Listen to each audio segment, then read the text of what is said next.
In an effort to become an almost scientist, I learned that our brick fall and ball bounce have a few similarities, one in particular being velocity.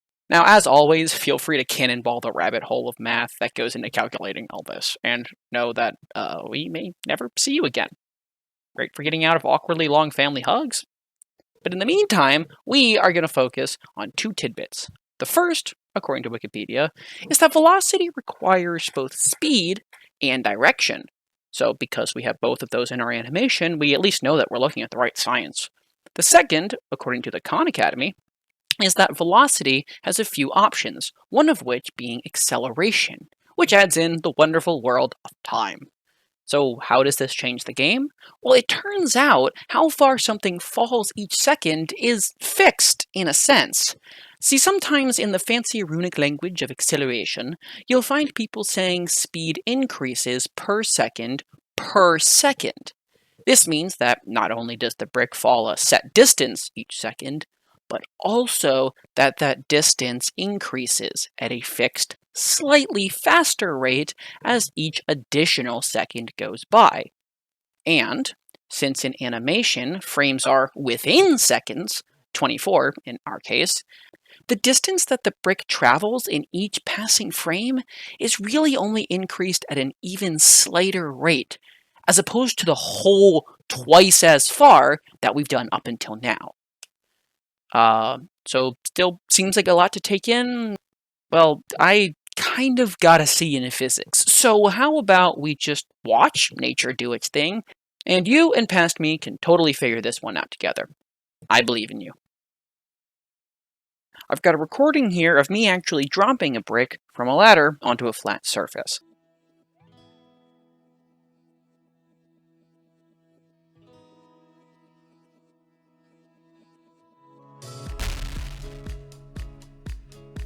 Okay, so the brick didn't break. Turns out building materials that we've had for centuries are actually pretty strong. But what we do have is a nice roll and a nice sudden thud impact. So let's start off with how many frames it takes for the brick to actually fall and hit the ground, starting at the top of the ladder.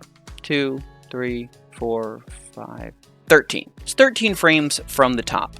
So I have the video edited down to start with the brick at an angle, which is roughly the angle that our brick was drawn at the end of our teetering motion. From this point, it takes 13 frames for us to get from here down to the bottom. Now I'm going to add lines so we can see how far the brick falls in each of those frames. So first what I have are red lines that each indicate the center point of the brick as it's falling.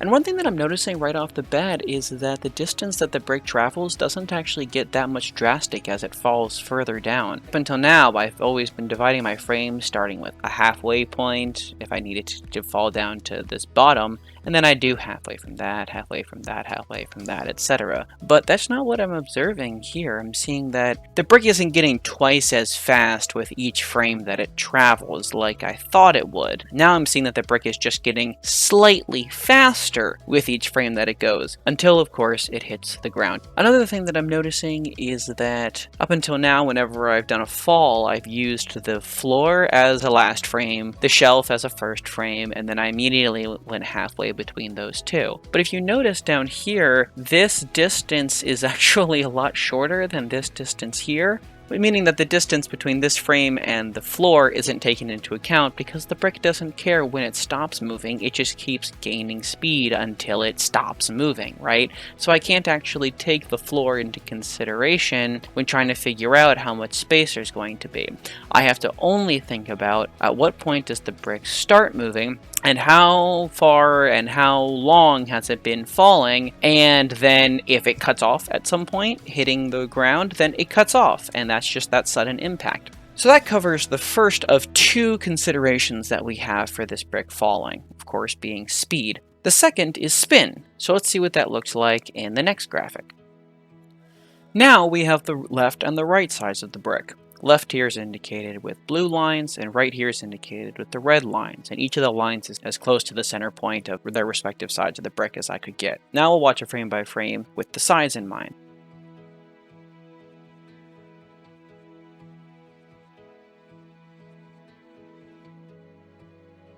So the one thing that comes to mind for me is that the red side actually performs exactly the way I anticipate. So as it gets pushed off, there's energy that's pushing it this way, meaning that it will fly out and down. But what is interesting is on the blue side, beginning left, it appears as though the brick goes straight down and then curves out and then curves back in. So it doesn't have a nice clean arc out and down because it is the spin that is on the inside of this falling arc. It's going to behave a little differently and has a little bit of an S to it. So this is the spin that we're looking to create. An outer side that goes straight down, then is pushed inwards towards the shelf, but then eventually makes its way to a standing position, and an inner side that flies out until it hits the floor. Now, in order to block this out, I have a screen capture of the frame by frame that we made earlier. You know, instead of doing a timeline, I think I'm actually just going to block it out on the timeline layer in the same way that this is blocked out. Oh, so I have 15 lines here. Okay, that's good to know now. And my last line is, of course, going to be when the brick hits vertically. Oh, but I don't take that into account now because I'm no longer working with the stop. I'm actually working just with speed. Middle of the brick, line. And then I just need to make 15 more lines, each one with a slight increase in distance. So this is 11. Let's add a bit more into the beginning here. That's 13. I'm willing to give that a shot. How did I flip myself again? Damn it. Is that a button that I'm pressing? All right. Wait, it's 5! Wait, okay. 4 isn't going back. 5 isn't doing anything again. What? Your secrets will not remain hidden for long. Also, I'm not even going to redraw these. I'm just going to copy paste this. I don't gain anything by redrawing them except accidentally having the brick wiggle woggle out of shape. Let me make this center so that way I know which center line I'm supposed to be using here. Great, I'm kind of right in between. By the way, I found out that the forward and back buttons are actually kept up here. I'm going to get rid of these and I'm going to remake them, but thinner. So that'll make for a nice reference. So we are going to rotate from there. Let's make sure we're right in the middle. That way we don't get that seesawing motion that we experienced before. And I need to rotate this so that way the cross hits the next one. It is a little bummer that I have to keep moving this center point, but better that than Toon Boom making any assumptions about what's the next thing that I want it to do. I want a bit more of a slower fall. I'm going to put 2 between there. Those are going to be, I had 13 lines. I'm going to create my 14 and 15 in between these. And actually, I'm going to do a little favoring. Instead of having the cross land directly in the center, I'm going to have it land at the 1/3 and 2/3.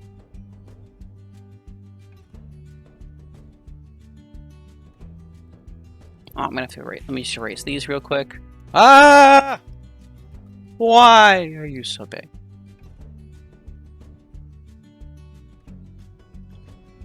Now this is where the brick leaves the shelf, so now I have to create an arc for myself. So now I can bring in a snapshot from the second video, and let's see how far out the brick falls. It doesn't push itself out that far, though I imagine as it's slowly turning, it'll also slowly slide off of the slippery shelf, off of the shelf. So I think it won't land straight down, but slightly over. Shelf comes down to here, let's drop out there. Boom. Close enough. Nah, I can do a little better than that. Doof. There we go. And from what I can tell, the spin doesn't actually get any faster after it leaves. Oh, you know, let's see. It's very pointy down here, but it's a little rounder up here. So does that mean that the spin gets faster? Or maybe that it's actually the same spin, but because this is faster, the lines are more spread out and it makes it look that way. I'm going to go with that. That makes more sense. Now we can just spin on the center of the brick. Finally, it is no longer affected by the shelf. It is free. So how much spin do I want to give you? Oh, that's why we have a reference. So we are straight up and down on 6. 1, 2, 3, 4, 5, 6. This next one is going to be straight. Which means now this is going to be halfway between those. Roughly there. Now the next one, because we already have the arc, let's just go to the horizontal. And then we'll sort of divvy it out. Hey, look, a mirror button. Oh! That could be helpful one day. So I'm horizontal where? Red's the easy ones to count. 10. At frame 10, that is when the brick is horizontal. And where does that place us? Frame 79 has the brick vertical on this line, and we go to 83, 4 frames over. So it looks like 81 is conveniently right between these, so that's going to be at a 45-degree angle. Would you look at that? Use the cross to create a 45-ish. What is that? 22.5 degrees for each of the ones in between.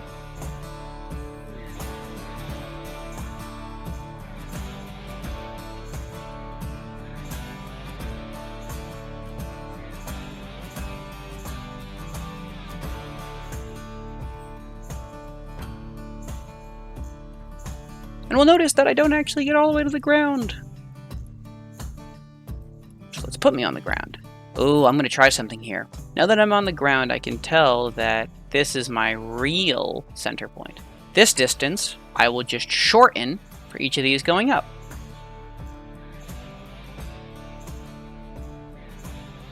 And I think that one's going to be just fine. And now instead of going here, I go slightly lower.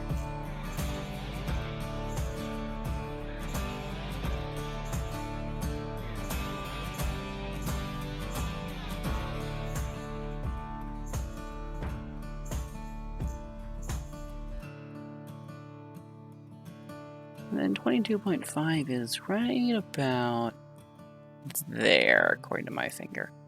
There it is! We have our first take at the brick actually falling and hitting the ground. Ah, I like that a lot. Let's see what it looks like from the beginning.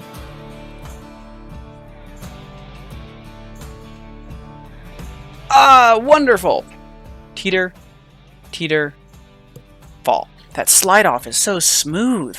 Now, what I'm noticing is that at this point, the brick freezes and then starts moving again. What I want is for it to be creeping into building its speed back up. I've got 6 frames here, and in those 6 frames, I'm gonna cover this tiny little distance here.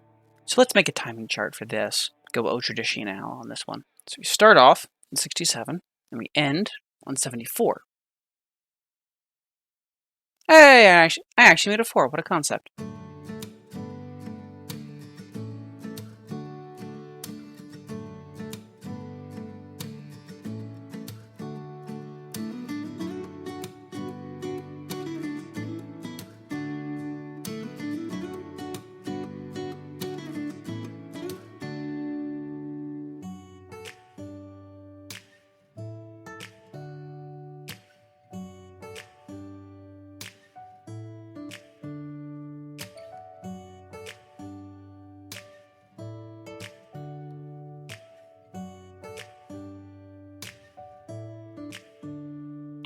I have tried so many different ways of doing the math for this, but at the end of the day, I'm not working with like Vectorworks or AutoCAD, and I can't just punch in the percentages that I want this object to turn.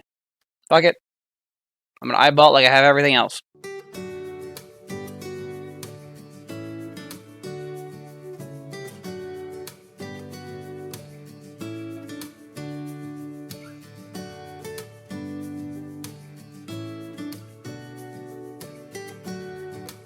Space these out a little bit more. That way it's a little bit more believable here with this distance. We're going like dee dee dee dee da.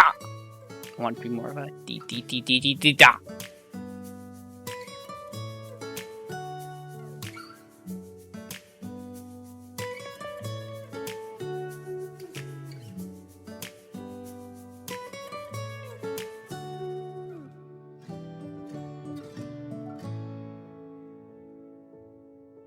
After that long and arduous process, let's see if that nice little ease in gives us that creeping into the fall effect that I'm looking for. It still looks like it stomps. Okay, having that slow down does not make any sense. It's like all that work that we have building up the teetering and then it all stops and then the brick just like decides to fall. That doesn't make any sense. I'm going to delete all the frames. So from here to here, where the brick slows down, I'm going to delete. And then from here to here, where the brick picks up speed again to fall.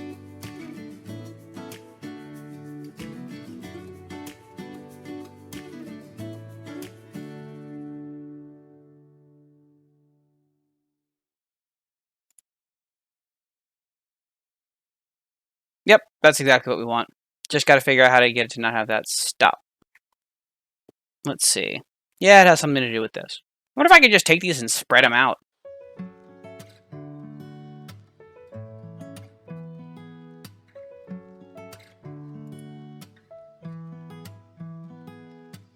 Perfect. It even feels like right here, the second teeter, it teeters a bit further than it did the first time. Even though I know it didn't, it feels like it does because the brick goes back a bit further. Now we set up our frame-by-frame breakdown to analyze what happens when the brick lands. Now looking at the brick as it hits the ground, we have a hit followed by a fall over towards the camera. The energy brings the back up as if it was trying to roll. Then the back falls back down as the brick lands on its side. And then the last of its energy rolls it from this left leaning over towards this right leaning as it falls over again because it's a little bit top heavy given that it's on that side, and it lands and rocks. So I think I'm going to try out a version of a technique called rotoscoping, which I've recently learned about. Traditional rotoscoping is tracing over something in order to get a realistic product. Now, I'm not going to be tracing mine. I'm going to have it over to the side as a reference, but I am going to copy exactly how this brick bounces and rotates and turns in 3 dimensions, because I don't really benefit by trying to come up with a way of doing that on my own, and it saves a lot of time and energy to just do exactly what I see here, because obviously this is realistic as it actually happens, and following that same logic when doing the frame by frame of the brick falling, no reason not to do the same here. Plus, it gives me a chance to start practicing with 3D objects when up until now we've only been doing 2D. And would you look at that trusty mirror tool that we found before?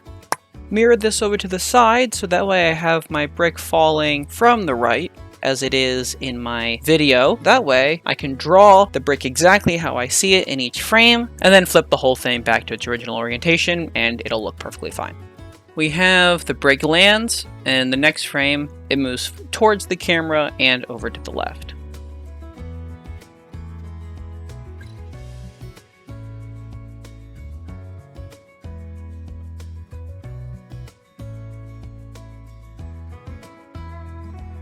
See how it slants down? So that would imply that here I would be drawing it slanting down. I'm not. I'm just going to draw it flat and sort of make up what happens. This is leaning a bit too much this way. Alright, from here I believe then it begins with the back lifting. Yep, back lifts a little bit.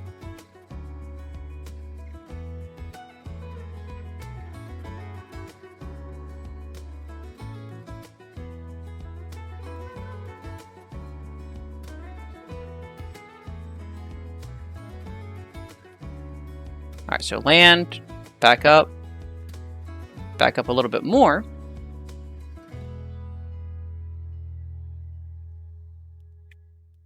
Yeah, that's terrible.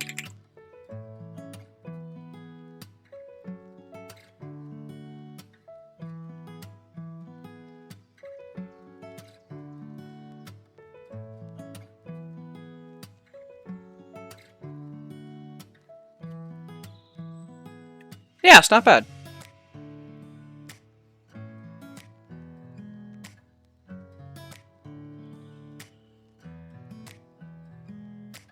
The back goes up. You know what? Let's see what it looks like. I'm not experienced enough to know whether or not that's going to actually end up getting in my way. So the brick rocks forward. Now it rocks back and also settles into place.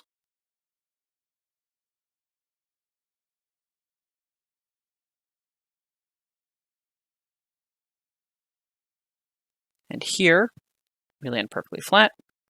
Oh, I need to squish this a little bit. Yeah, I'm fudging it, but I need it to look like it's top heavy, otherwise it doesn't make any sense. So I need to bring this in so that way it looks like the brick is on its side, so that way when it does this roll over, it only does that here because it's on its side. I need it to also be on side here. If I keep it like this, then this just becomes a square. It doesn't make sense why it's rolling. Alright, and how long does this roll take? It's a 10 frame roll, starting on 83 and ending on 92.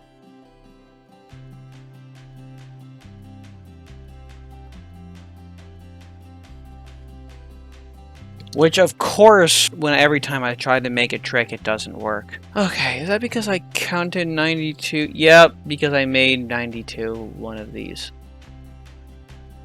Yeah, do what I want.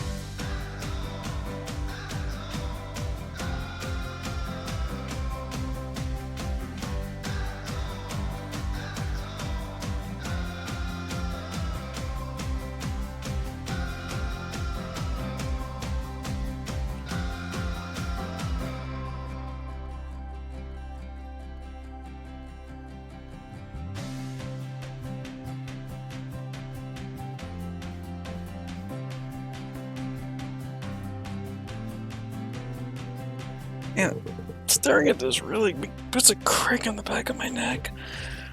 Oh, I've got to find more time to stretch. I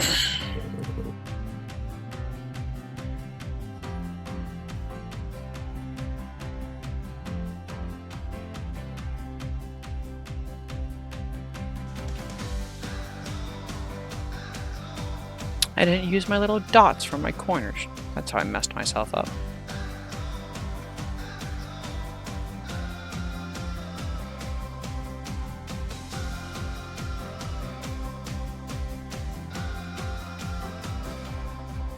Now I gotta eyeball where this one goes. I think roughly there is okay. That's sufficient. Will there be a world where Crow doesn't confuse himself with his own, keeping track of his own frames? I don't think so. Just putting that out there.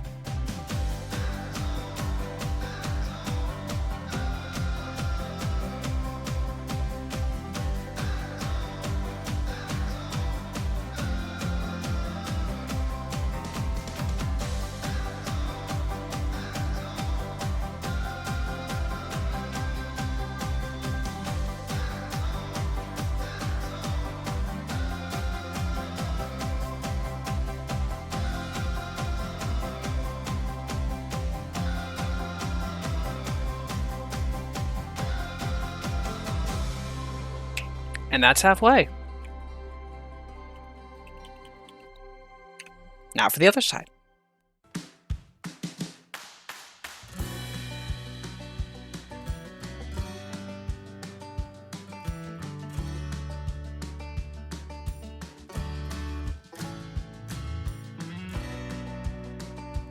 I'm just looking forward to getting this video done in 3 parts and not 4, like what I was originally expecting. I'm going to work really hard to make sure that happens.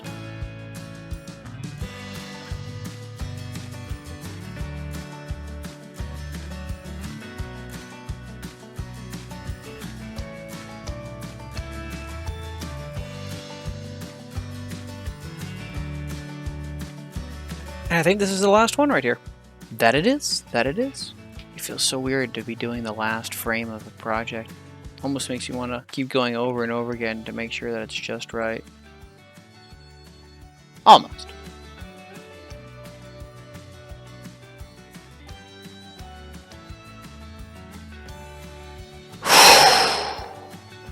There it is. Ugh. All right. Now the moment of truth.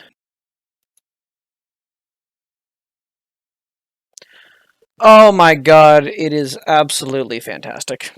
With this, we have reached the end of our first 3 exercises, which is a noteworthy milestone. From this point forward, now we're going to start animations with characters, starting off with faces, then bodies, actions. At one point, there's a flour sack, which teaches us how to rotate bodies in 3 dimensions, which I'm really looking forward to. So now, I'm going to take some time to learn how to draw faces, because whew, that is a whole nother monster.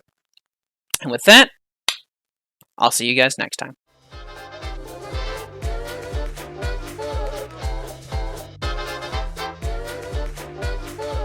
Today, I'm introducing the project length to my end screens, so as exercises take multiple recordings to complete, you'll still have an up-to-date total for your personal reference. As always, please send your take on this exercise to crowgetslearned@gmail.com, and of course, here's to the Khan Academy for helping make acceleration a little more approachable.